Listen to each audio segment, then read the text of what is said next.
You're listening to Civic Media. You can tune into any of our live shows on any radio station across the state with the Civic Media app. Find us in your phone's app store and listen anytime, anywhere. This is your WXCO Daily News Roundup for Bull Falls Radio, 98.9 FM and 1230 AM in Wausau. For WXCO News, I'm Melissa Kay. Today is the deadline for Wisconsin lawmakers to pass a new 2-year state budget. If they don't, current spending levels remain, but that creates complications for municipalities drafting their own budgets. Shali Pittman reports. The legislature's Budget Committee met again Friday night, over 12 hours after their planned 10 a.m. start. They skipped debates on major funding items, but did approve budgets for several state agencies. With that, we are adjourned.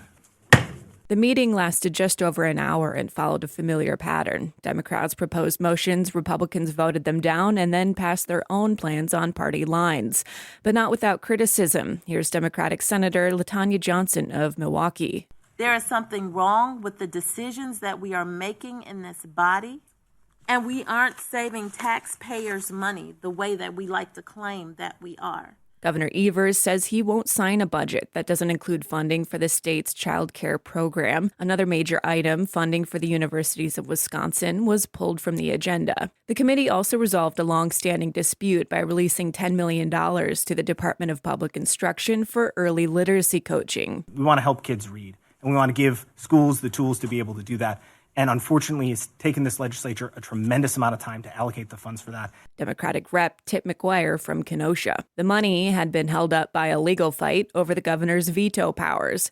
Mark Bourne co-chairs the Joint Finance Committee. The reason for the delay was an unconstitutional veto by the governor, ruled unanimous, unconstitutional by the state Supreme Court. And so we're glad that justice has been done, and we're here now with the proper accounts and able to do these. If lawmakers hadn't acted on that funding by tonight, the funds would have lapsed back into the state's $4 billion surplus.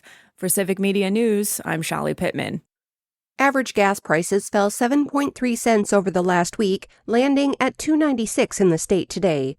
This is 1.5 cents per gallon lower than a month ago and over 30 cents lower than this time last year.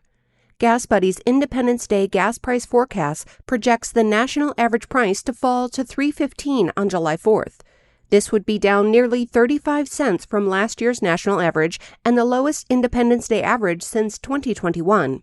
Gas Buddy officials say if tensions in the Middle East remain contained and the U.S. avoids a major hurricane, the national average could fall below $3 at some point this summer. Prices in central Wisconsin today range from $2.81 to $2.87 per gallon. The Wisconsin Department of Health Services has announced another year of decreased tobacco and vape sales to underage customers. Lisa Hale has more. According to a DHS report, the rate of tobacco and vape sales to underage customers dropped nearly 2% from 2023 to 2024. Agency officials say the jump in underage tobacco and vape sales aligned with raising the federal legal tobacco sales age from 18 to 21 in 2019. Prior to that change, the underage sales rate was about 5.5% and jumped to over 14% in 2021. A note of caution as we approach the Independence Day celebrations. Fireworks are a hallmark of the day, but every year thousands of children end up in the emergency room with fireworks-related injuries in the U.S.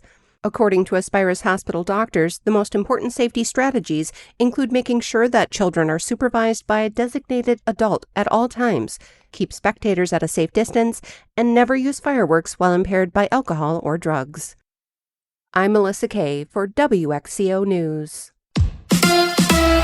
A new deal for Bobby. Hi, I'm Mike Clemens with sports basketball. The Milwaukee Bucks offering Bobby Portis Jr. a 3-year contract extension worth $44 million. Portis asks why he's grateful Doc Rivers is his head coach. You know, sometimes you get put in a box and not get to display what you can really do. So I'm thankful for Doc just letting me just play ball and just letting the game come to me, and it's been easier to go out there and just play the game the way I know how to play. Meanwhile, Kevin Porter Jr. has declined the Bucs' offer to stay in Milwaukee and is instead headed to free agency. Baseball. Brewers have the day off. They travel to New York, where they'll face the Mets tomorrow night. The Crew losing in extra innings yesterday to the struggling Colorado Rockies, 4-3. Not enough production at the plate, said Pat Murphy. We had 3 hits through the 9th inning, I believe, and one was a bloop and one was an infield hit, where I had 4 hits. And 2 homers that were timely and great. More and more, we couldn't finish the job. That's Brewers manager Pat Murphy. With sports, I'm Mike Clemens.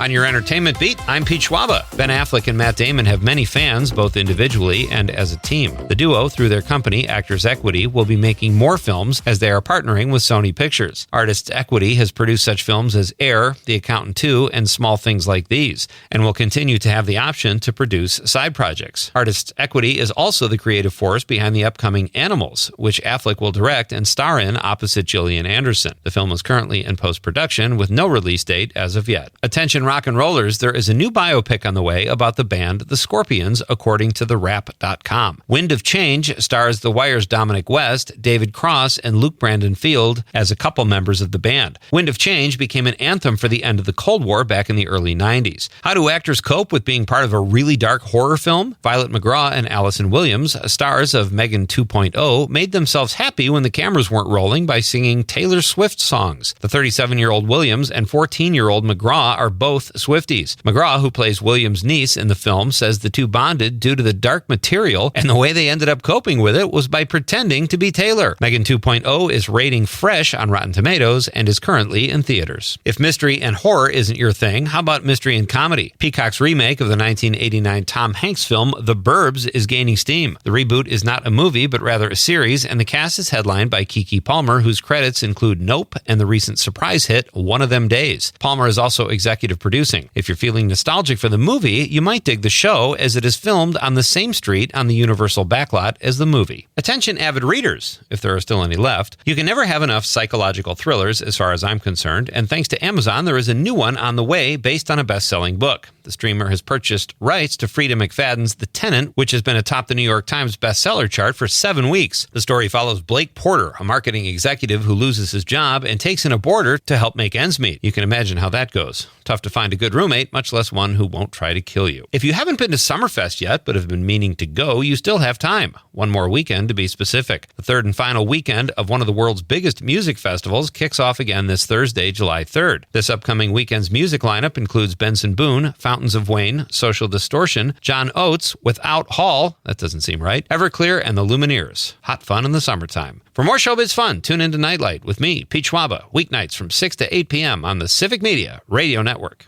I'm meteorologist Brandon Bormans. An isolated shower or storm this afternoon. Otherwise, expect partly sunny skies with highs near 80 degrees. For tonight, partly cloudy with lows near 60. On Tuesday, first day of July, looks like a good one. Sunny skies with highs near 80. Right now, it's 66 degrees. That's your WXCO Daily News Roundup from Civic Media. Subscribe to this podcast on Spotify, Apple, or wherever you find your podcasts. Find more news at bullfallsradio.com. The national news cycle never stops, but it can be hard to find news about your local community. Civic Media is dedicated to providing quality local and state news coverage across Wisconsin. With the Civic Media app, you can get notifications about local stories that matter to you and your community. Find the free Civic Media app in your phone's app store and choose notifications from the menu to tell us what kind of news you want to hear about.